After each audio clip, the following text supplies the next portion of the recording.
Hello, good morning guys. I hope आप सब बहुत अच्छे होंगे। चलिए शुरुआत करते हैं करंट अफेयर सेशन की पूरी एनर्जी के साथ। क्वेश्चन नंबर 1, आपको बताना है कि हाल ही में कौन सा एडिशन हुआ है G20 लीडर समिट का, जो कि हुआ है, आपको पता ही है, भारत मंडप इन न्यू दिल्ली। तो ये था आपका 18th एडिशन था G20 समिट का, ठीक है।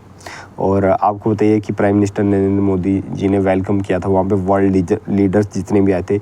यूएसए के प्रेसिडेंट जो बाइडन, यूके के prime minister Rishi Sunak, Japanese prime minister Fumio Kishida, prime minister of Canada Justin Trudeau, Australian prime minister Anthony Albanese और भी बहुत सारे आए थे, ठीक है।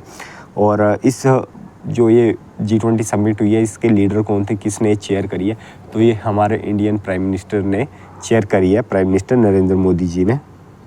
और इंडिया G20 प्रेसिडेंसी की थीम ज़रूर याद रखिएगा, हमने पूरे साल ये डिस्कस करी है। एक बार फिर आपको बता देता हूँ, Vasudev Kutumbakam, one earth, one family, one future, ये इसकी थीम थी G20 की, ठीक है।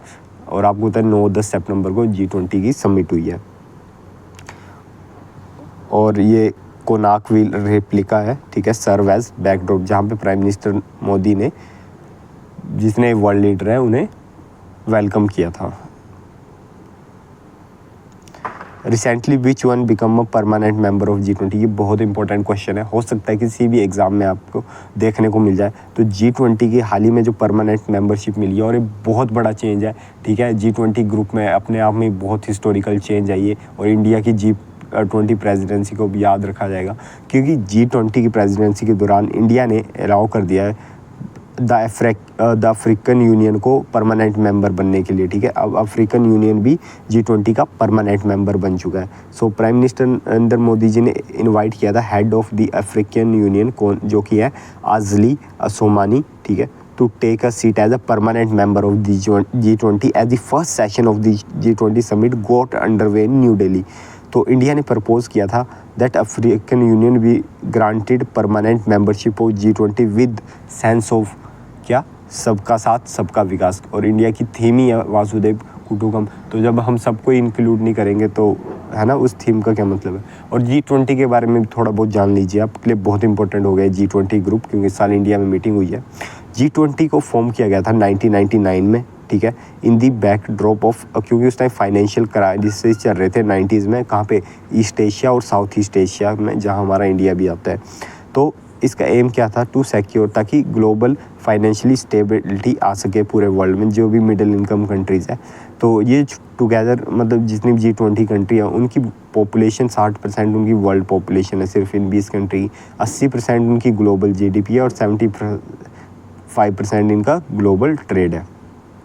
आप इन कंट्रीज़ का नाम ज़रूर याद रखिएगा: Argentina, Australia, Brazil, Canada, China, France, Germany, India, Indonesia, Italy, Japan, Republic of Korea, Mexico, Russia, Saudi Arabia, south Africa, Turkey, United kingdom, United state, European union, और अब एक और ऐड कर लीजिएगा, अफ्रीकन यूनियन, ठीक है। इंडिया शो के सबका साथ एट वर्ल्ड स्टेज, ठीक है। तो अभी क्या है, अफ्रीकन यूनियन परमानेंट मेंबर बन चुका है G20 प्रेसिडेंसी का। अपने आप में ही काफ़ी हिस्टोरिकल है ये, तो प्लीज़ ध्यान रखिएगा।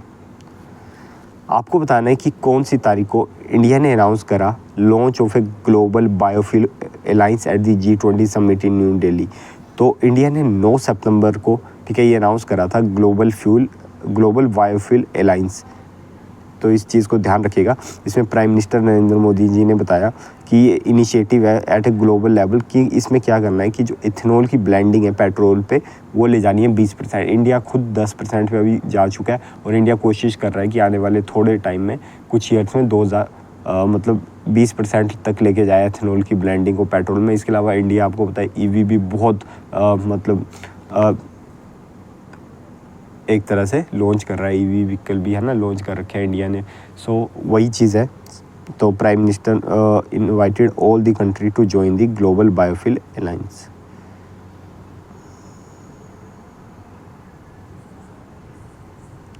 आपको बताना है कि कितना रेवेन्यू जनरेट करा है मिनिस्ट्री ऑफ माइंस ने by disposing of scrap from November 2022 to August 2023। तो इन्होंने, मतलब स्क्रैप जो भी फाइलें वगैरह कुछ भी है ऐसा, उसे बेच के 17 करोड़ का प्रॉफिट जनरेट करा है, वो भी सिर्फ नवंबर से 2022 अगस्त 2023 तक लेके, ठीक है। The activity taken up as a part of special campaign 2.0 ministry could free up over 34,000 square feet of office space, ठीक है। And the ministry has identified 84 site office across the country for implementing 160 activities in the name of giving back to the environment campaign। तो चलिए इस बात का ध्यान रखिएगा, बढ़ते हैं आगे। आपको बताने किसने एड्रेस करी थी global fintech fest 2023 in Mumbai, तो ये करी थी डॉक्टर भागवत ने। Doctor Bhagwat was delivering the keynote address at Global FinTech Fest 2023 in Mumbai at 7 September 2023।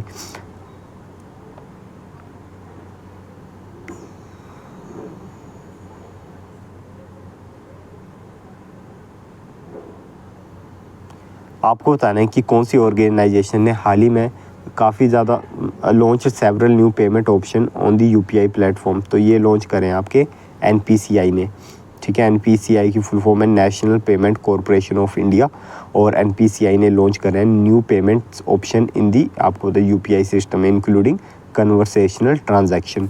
RBI के गवर्नर शक्तिकांत दास जी ने अनाउंस करे थे ये the launch of product by the NPCI on the ongoing global fintech festival in Mumbai.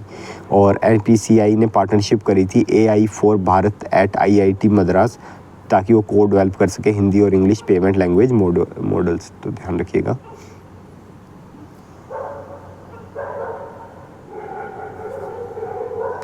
आपको बताना है कि किसने मैन डबल का फाइनल जीत लिया है 2023 का US open tennis tournament in New York. तो US ओपन मैन डबल जीत लिया आपका राजीव राम और जोए सेल्सबरी ने। इन्होंने रोहन बोपन्ना जो कि इंडियन प्लेयर है और मैथ्यू एडन, ठीक है, जो कि ऑस्ट्रेलिया के प्लेयर हैं, इन्हें फाइनल्स में हरा के इन्होंने राजीव राम और जोए सेल्सबरी ने, ठीक है, न्यूयॉर्क में ये जीत लिया है। तो आपको पता है US ओपन टेनिस चैम्पियनशिप चल रहा था, ठीक है। तो उसमें क्या है कि आप नाम ध्यान रखिएगा, राजीव और जोए जीत चुके हैं, ठीक है। ये ब्रिटिश अमेरिकन पेयर था, तो ये जीत गया राम और सेल्सबरी।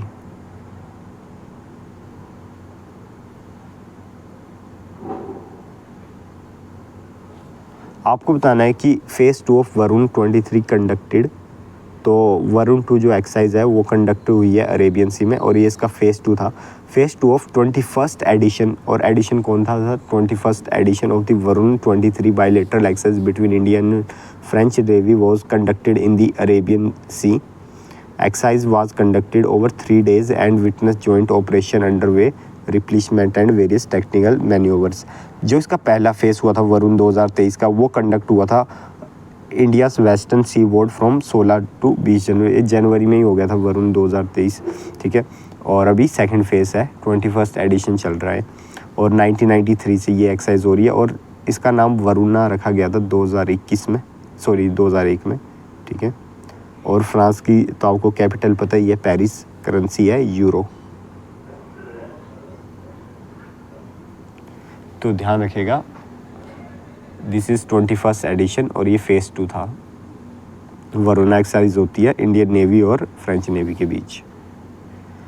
आपको बताना है कौन सा जेनेटिक डिसऑर्डर है is the focus of the world Duchenne muscular dystrophy day. तो ये जो डिजीज़ है इसका नाम है डाइचेम मस्कुलर डायस्ट्रोफी, ठीक है। हर साल 7 सितंबर को world Duchenne muscular dystrophy day observe किया जाता है, ठीक है। और इस डे का पर्पस, ऑब्जर्व करने का पर्पस यही है ताकि सपोर्ट किया जाए एफर्ट दैट विल जो इम्प्रूव करे quality of life for those who have dystrophies through education, advocacy and social inclusion.